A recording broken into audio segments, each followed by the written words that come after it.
सोचो ज़रा, एक ऐसी गर्मी जिसमें सिर्फ पसीना ही नहीं, जान का खतरा भी हो। हाँ, बात हो रही है हीट वेव्स की, जो सिर्फ धूप नहीं, एक साइलेंट किलर है।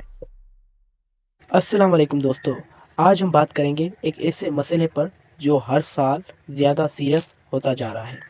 गर्मी का बढ़ता हुआ लेवल, हीट वेव्स और ज़मीन का हीट रेट।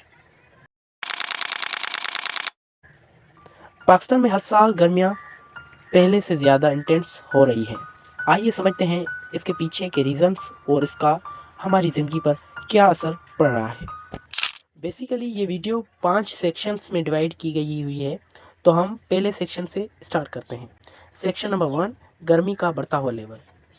2024 में पाकिस्तान के कई शहरों में टेम्परेचर ने रिकॉर्ड्स तोड़ दिए। जैकबाबाद में टेम्परेचर 52 डिग्री सेल्सियस तक पहुंच गया, जो दुनिया का सबसे गर्म शहरों में से एक है। कराची में सिर्फ एक हफ्ते में 427 लोग हीट स्ट्रोक की वजह से जान से हाथ धो बैठे। लाहौर और पेशावर में भी टेम्परेचर 44 डिग्री सेल्सियस से ऊपर रिकॉर्ड किया गया। सेक्शन नंबर 2, हीट वेव्स का क्या मतलब है। हीट वेव का मतलब सिर्फ एक दो दिन की गर्मी नहीं होती। जब किसी एरिया में टेम्परेचर नॉर्मल से ज़्यादा हो और ये हालात कुछ दिन तक बरकरार रहें, तो इसे हीट वेव कहते हैं। 2024 में सिंध और पंजाब के कई इलाकों में हीट वेव्स ने लोगों की ज़िंदगी मुश्किल बना दी। सेक्शन नंबर 3, ज़मीन का हीट रेट क्यों बढ़ रहा है। अब सवाल ये उठता है कि ज़मीन का हीट रेट क्यों बढ़ रहा है।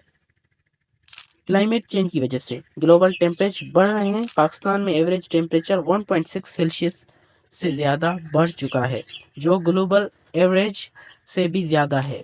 अर्बनाइजेशन और डिफोरेस्टेशन भी इस मसले को बढ़ा रही है। सेक्शन नंबर 4, असरात और खतरे।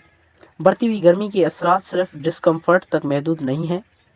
हेल्थ इश्यूज जैसे हीट स्ट्रोक, डिहाइड्रेशन और हार्ट प्रॉब्लम्स बढ़ रहे हैं। एग्रीकल्चर सेक्टर पे असर पड़ रहा है, फसलें ख़राब हो रही हैं, बिजली की डिमांड बढ़ने से लोड शेडिंग आम हो गई है।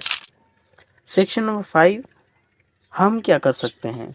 अब सवाल ये है कि हम इस मसले का हल कैसे निकाल सकते हैं। हर शख्स अपनी लेवल पर कार्बन फुटप्रिंट कम कर सकता है। पेड़ लगाएं, बिजली की बचत और पब्लिक ट्रांसपोर्ट का इस्तेमाल इसमें मददगार हो सकते हैं। सरकारी सतह पर रिन्यूएबल एनर्जी प्रोजेक्ट्स और क्लाइमेट पॉलिसीज ज़रूरी हैं। दोस्तों, गर्मी का बढ़ता हुआ लेवल सिर्फ एक वेदर इशू नहीं, बल्कि एक सीरियस क्लाइमेट क्राइसिस है। अगर हम अभी से एक्शन नहीं लेंगे तो फ्यूचर जनरेशन्स के लिए ज़िंदगी और मुश्किल हो जाएगी।